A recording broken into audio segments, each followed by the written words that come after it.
I've got part rant, part rave, focused on the tragic story of 12-year-old Rebecca Sedwick. We have been following this horrible story of the suicide of this 12-year-old girl down in Polk County. Jumped to her death off a silo, reportedly had been bullied beyond all reason to the point of feeling life was not worth living anymore by a couple of girls backed up by maybe a dozen more girls who had bullied her relentlessly.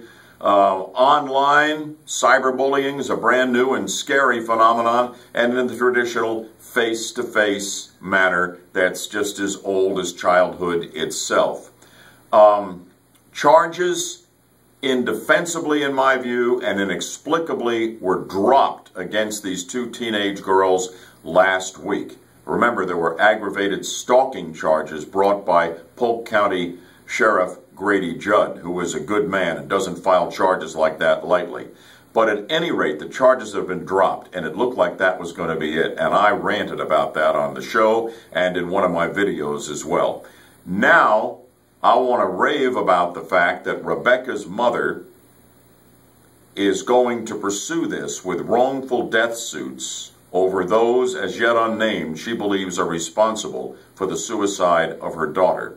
And she also is going to initiate a concerted effort to get a state law passed called Rebecca's Law that would criminalize bullying. And they want federal legislation as well that relates to what schools are required to teach kids about bullying and its consequences. I think this is a good thing.